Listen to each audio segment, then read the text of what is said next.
ya Kristo. Ndio nikawapelekea kwenye mkutano mkuu waangalizi wa majimbo na maaskofu wa kanda pamoja na ofisi yangu, nikawaambia, wakasema hapana, tulikupa miaka 5 ya maliza mpaka miaka 5 ishi, naona ndipo uchaguzi utakuja. Nikasema hatu waruhusu hapa, wakasema hapana, wale watu kule kwenye mkutano wangu hawakuja. Tukasema hiyo sio kitu, tunakaa kidogo bwana, ndio tunaona barua isikia ile siku ile hii barua hapa. Nikasema barua hii ya nani? Ile watu wale wezi ndio yeye anawadhamini kwamba ndio viongozi. Mfanye uchaguzi, ninawaamini hao. Waliotoa rushwa. Tukasema kumbe ile wanasema msajili wetu alipewa vitu, ni kweli. Anawaamini watu waofu tena.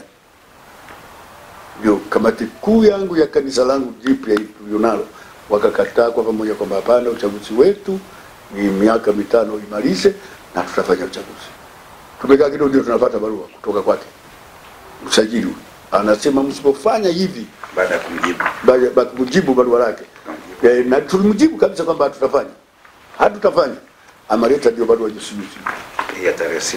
Ya tarehe 6 anasema usipofanya hivyo na kufutia usajili wako. Baada ya tarehe 6 mwezi wa 6 kupata majibu ya msajili ya barua ambayo baba aliandika kumwelekeza kwamba hatuwezi kufanya uchaguzi, akasema lazima ni mara ya mwisho kutokutii maelekezo ya msajili. Msipofanya uchaguzi nafuta dhehebu lenu, nawafutia usajili. Halmashauri kuu ilikaa kwa haraka na ikamshauri baba kwamba kwa hali hii tukate rufaa mamlaka ya juu kama taratibu zilivyo. Kwa hiyo tumekata rufaa kwa waziri wa mambo ya ndani ya nchi kupitia katibu wake mkuu, na imeingia jana yapinga maelekezo ama shinikizo la msajili kufanya kwamba tukafanya uchaguzi. Tumetoka katika mwanzo wa kutoka katika kukatika kutoka kwenye dhehebu jingine na kuanza mwanzo wa dhehebu hili. Kwa hiyo hatufahamiani kwamba kuna mwingine amekuja ana nia hii, mwingine ana nia hii, hatufahamiani. Kaona kwamba tukikaa katika kufahamiana sasa, na huku ndiko ambako kama jinsi ambavyo askofu mkuu ameongea ndivyo ilivyo, kwamba katika kuendelea kufahamiana ndio unagundua kumbe kuna wenye nia ya namna hii mbaya. Wewe kama kweli kiongozi kabisa wa taasisi ya kiroho unayezuia mambo mabaya, leo hii unakubali kutoa rushwa ili uchukue cheti alafu uongoze watu katika utakatifu. Msajili bado anaonyesha imani na hao, ndio maana tunaendelea kupata mashaka kwamba inakuwaje sasa kama umeletea watu waharifu, bado ndio nasema kwamba hawa ndio wanatakiwa tena waendelee kuongoza na kuwasisitiza na kuwasikiliza.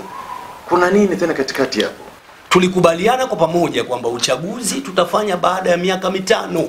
Lakini kufichua hili, hawa kwa sababu wanataka kung'ang'ania waendelee kuwa viongozi, ndio wanaitisha vikao, na wanaita vikao wanavyoitisha baba askofu mkuu ni vikao viko kinyume na katiba.